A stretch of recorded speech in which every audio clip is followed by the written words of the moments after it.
আপনাদের আমি আজকে ফুড কালার তৈরি করে দেখাবো। 3টি নাস্তার রেসিপি এই একটি ভিডিওতে পেয়ে যাবেন। চলুন তবে দেখে আসি। আসসালামু আলাইকুম বন্ধুরা, কেমন আছেন আপনারা? আলহামদুলিল্লাহ, আমি আমার পরিবারের সবাইকে নিয়ে ভালো আছি। আশা করছি আপনারাও সবাই ভালো আছেন। আমার ভিডিওটি না টেনে সবাইকে দেখার অনুরোধ রইল।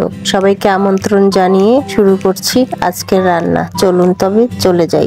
আমি প্রথমে লাল শাক সিদ্ধ করে লাল রঙের কালারটি বানিয়ে নিয়েছি। পানিগুলো ছেঁকে রেখে দিয়ে এরপর আমি কিছু সরিষা শাক নিয়ে নিয়েছি। আপনারা যে কোনো শাক নিতে পারেন, সবুজ হলেই হবে। সেই শাকটুকু আমি ভালো করে ধুয়ে বেছে ব্লেন্ডারে জারে দিয়ে দিয়েছি। সেখানে সামান্য একটু পানি দিয়েছি। আপনাদের ইচ্ছে হলে দিতে পারেন, না হলেও শাক থেকে রস বের হয়ে কালার আসবেই। ব্লেন্ডারে ব্লেন্ড করে নেওয়ার পর সেগুলো ছেঁকে আমি রসটা বের করে নিয়েছি এবং যে আঁশগুলো রয়েছে সেই আঁশগুলো একটি পাত্রে রেখে দিলাম।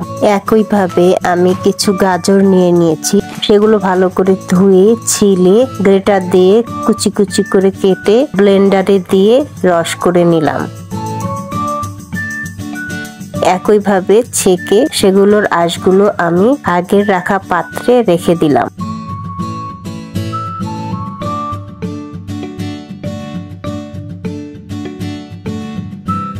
এবার আমি এই বোতল দুটোকে ফ্রিজে সংরক্ষণ করে রাখবো।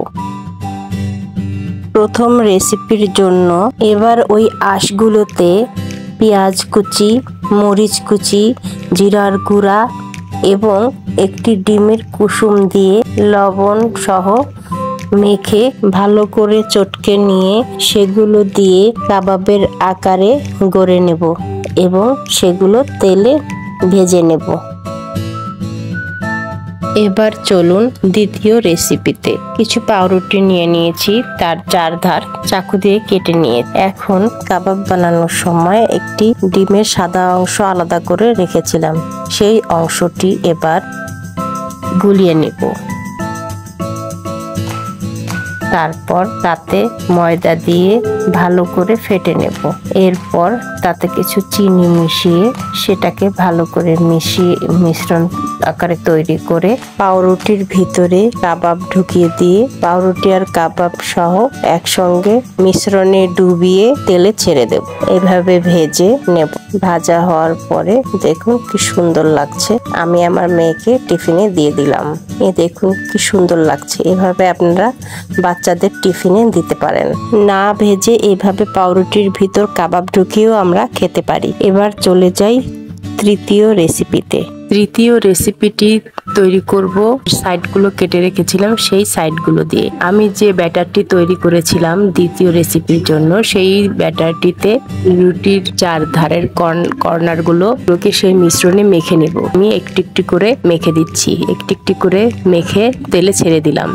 দেখুন ঠিক আঙ্গুলের মতো মনে হচ্ছে, এই জন্য আমি এর নাস্তাটির নাম দিলাম ব্রেড ফিঙ্গার। কেমন হলো বন্ধুরা নাস্তাটি? অসাধারণ কিন্তু খেতে, খেয়ে দেখবেন। রেসিপিগুলো ভালো লাগলে আপনারা লাইক, কমেন্ট ও শেয়ার করে পাশে থাকবেন। ইউটিউব চ্যানেলে সাবস্ক্রাইব করে দেবেন এবং ফেসবুকে ফলো করে দেবেন, এই আশা করছি। ভালো থাকবেন সবাই। আসসালামু আলাইকুম, আল্লাহ হাফেজ।